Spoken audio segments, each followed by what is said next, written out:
Welcome to part 46 of Legend of Dragoon. Today we'll be heading over to the Valley of Corrupted Gravity. And needless to say, you're gonna see a lot of jump cuts. Because I'll be facing enemies that I've already faced, and on top of that, after I introduce the new enemies in the Valley of Corrupted Gravity, I will cut any other battle after that out. Anywho, the reason why I mentioned about IGN's review of Legend of Dragoon, because that review was just outright immature, just like a majority of the professional reviews of IGN. Notice I don't take their reviews as a grain of salt, and I bet you're wondering why I'm even worried about IGN and what they thought about Legend of Dragoon, because they've rated Legend of Dragoon lower than what they rated Final Fantasy VII. In fact, throughout the review, you can even see in context that they were comparing this game to Final Fantasy VII. Not that there's anything wrong with Final Fantasy VII, it's a decent game. It's probably well, I don't know if it's one of my favorites in the series, but it's a good game. I'd say it's like right below 6, and 6 actually is one of my favorites. But here's the deal. They whine and complain about how the plot's convoluted and how they hate reviewing RPG games. If that's the case, then why did you give majority of the Final Fantasies a high score the way you did? And mind you, this is also the geniuses who rated Mega Man X6 better than Mega Man X4 and 5. Yeah, same people. So with that said, I don't take their review with a grain of salt. Neither do I take GameSpot's review with a grain of salt. Anyway, now we're here at the Valley of Corrupted Gravity. Could you excuse me 1 second?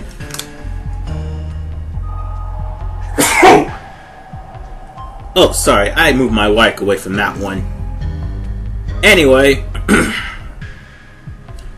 in this place, there will be lots of random encounters. One of the things I hate about the Valley of Corrupted Gravity. Another thing, it's a gravity maze. Not that there's anything wrong with gravity mazes, it's just the fact that this one is, well, rather annoying. And you have to have a pass for this particular place. And since we got it in the last part, we can continue through.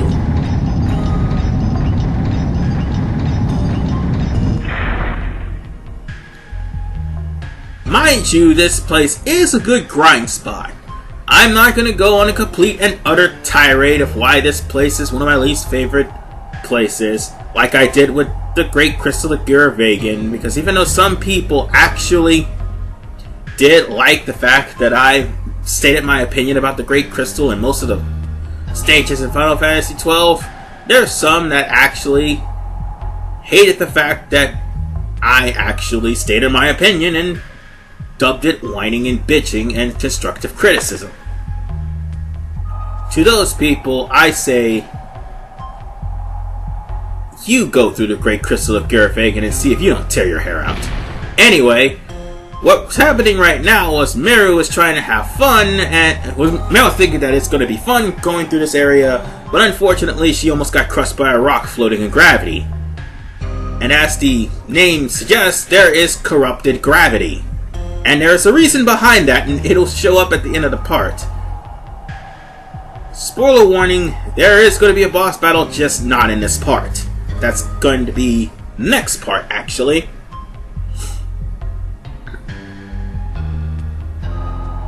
Anyway, there is only one rock fly in the vicinity, and it's right over there. So, with that said, I might want to change out my party because I want to show off Meru this time around. Yeah, Albert's okay. I'll like put Albert and Shana in the I almost called them Labbits. I'll put Albert and Shana in the party and power up their level so they could actually be of some help. But let's be perfectly honest, people. Now that Meru is on our team, Meru is pretty damn fast.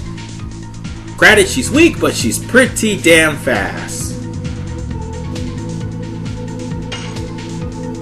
And now we got new enemies. These are killer birds. Burning rush. If you really don't kill them quickly, they'll use a nasty move called ultrasonic. And ultrasonic will confuse your party members.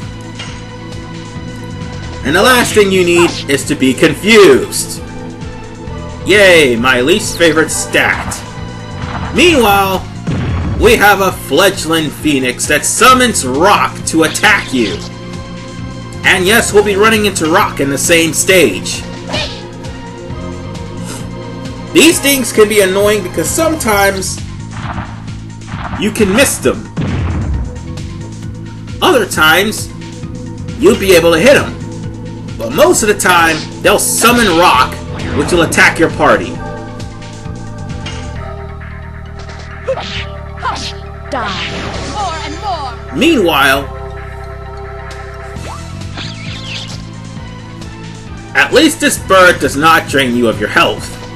Double smack. And Meru, I must say, had about 2 or 3 turns just recently, which is actually what I like about Meru. She could get in a lot of turns and try to get as much damage as possible.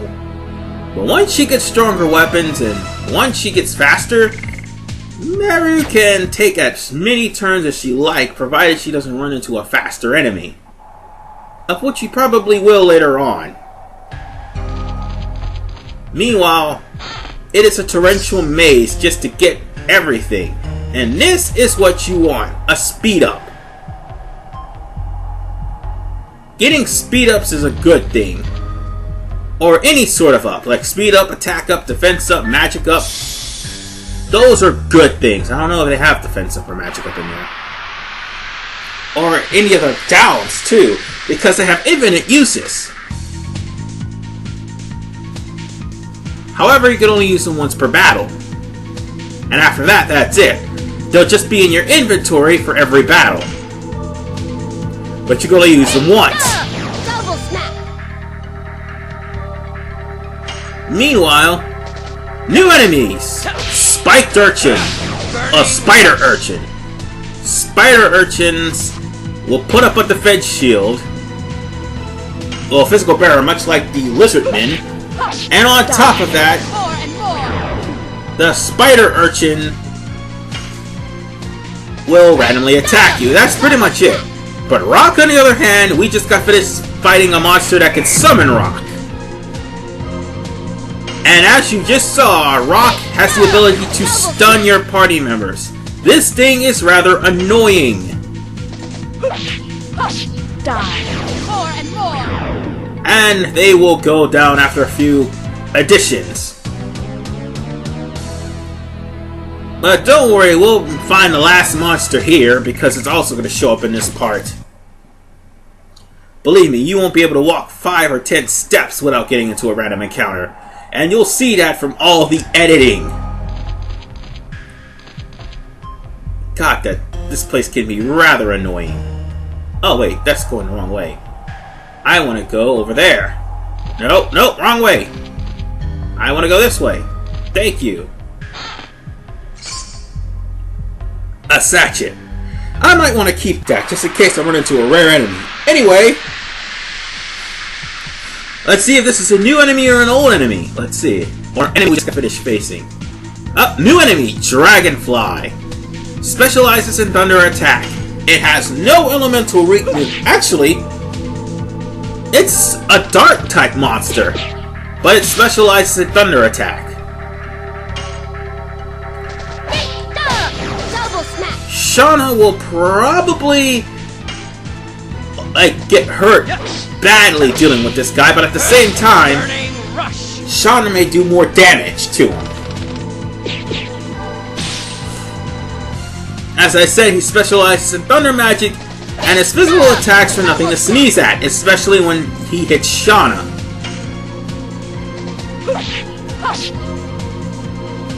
But it does have a lot of HP.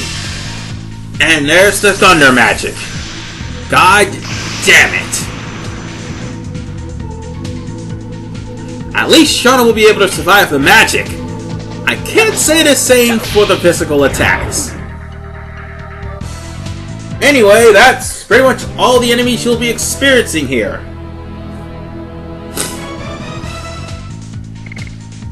Yeah, so every other time I'm going to be cutting. So the Valley of Corrupted Gravity, you'll have to play the waiting game, literally, in order for you to traverse through this very volatile terrain. And Rockfly, because it just got out of a battle.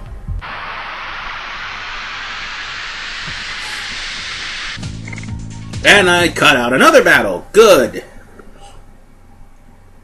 Anyway. Now we're just gonna go into the door and actually proceed with the level. Because I've been stuck here for the longest. Anyway. Next up, you want to climb up this log here. And you want to wait for this platform to show up. And now, go on it, wait for the other platform. I was about to say go on the other platform. It just won't wait. Sometimes the platforms move too fast for you to get to. Other times they don't. And as for all the treasure, don't worry. By the time I leave this place, I'll have enough room to get them all. But right now, I don't.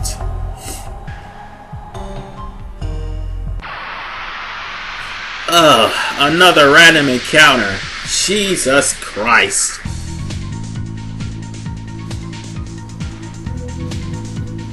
Now then.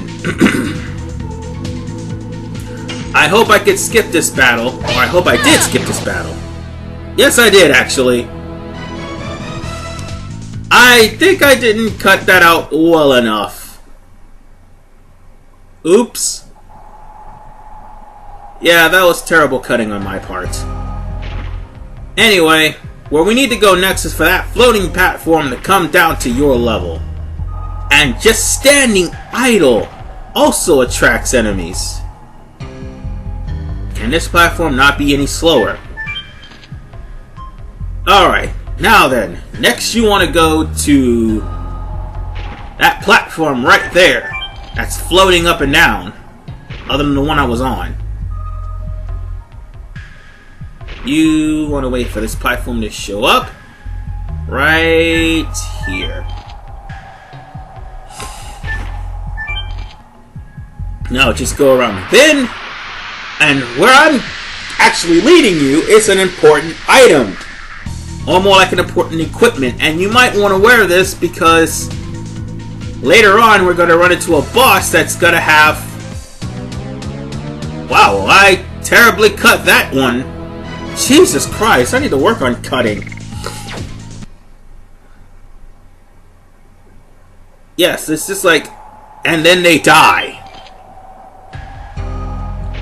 But where I'm showing you is basically getting you to one of the most important items you could ever possibly have. Or at least I hope it is. Oh, no. I think we need to go here. Yeah, this is one of the most important items.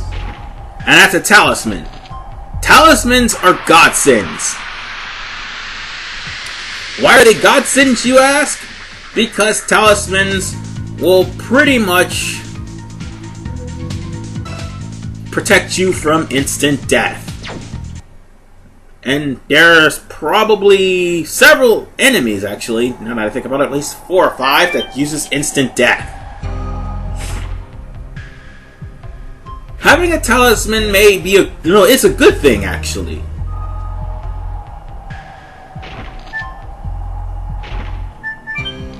So, with that said, jump off here and climb up the gravity. Jeez. Can I not get into another random encounter? I hope I cut this one out too. Yes, I did. Good. And oh yes, Albert leveled up. And Rose learned probably one of my favorite attacks, Demon's Gate. Oh, you'll be seeing that. Just not in this part. Anyway. This way. There we go. Right here. Okay. You want to go on this light here and... God damn it, random encounters! Let me get out the level! Thank you! Jesus Christ. I edited it perfectly that time. And... let's climb up. No, not climb up. Use the gravity to switch up. And let's go here and use the gravity to switch down. And now let's take this elevator. Elevator! Thank you! Or a rock. It's actually a rock, not an elevator. Because this is actually the right way to go.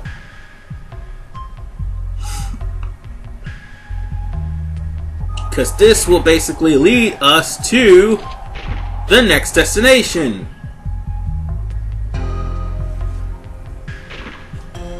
And Rose is just looking at the spectacle that is of a Virage. Ah, crap. We gotta find another one of those things again. Jesus Christ.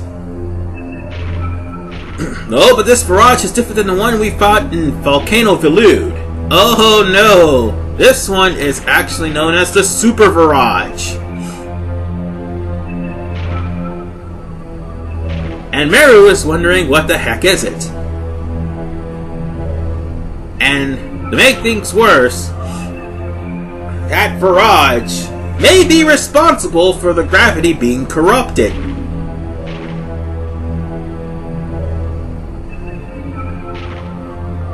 And Meru is still lost. I'm asking you, what is that?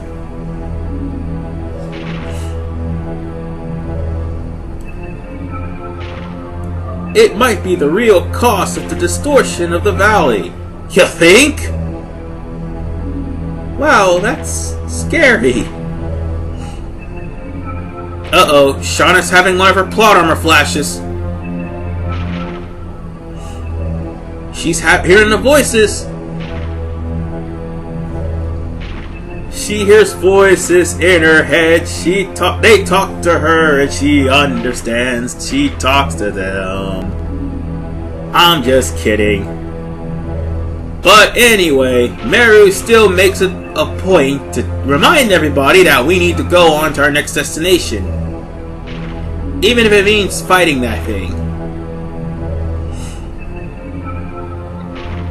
Even though Shana is strongly against fighting it.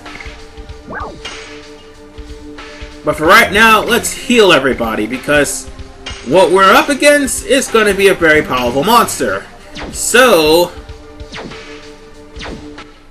without further ado, let's go to the safe point and run into a random encounter. Son of a bitch. But I can bring up one interesting note about Meru, something I forgot to mention. When Meru first joins your team... Oh, I forgot to edit that part out. Anyway, when Meru first joins your team, she has 8,008 experience points. Now, upside down on a calculator, that would spell out the word boob.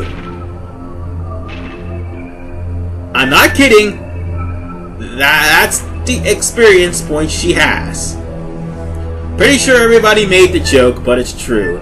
Meanwhile, I'm waiting for this I'm trying to get to a perfect position to get on the platform, and unfortunately, it took me more tries than it should have. But nonetheless, I am done with this part. In the next part, part 47, we've got another Virage to deal with. On top of that, we'll be going into the Gimmicks hideout. In part 47, this is RVMan985. See you guys next time.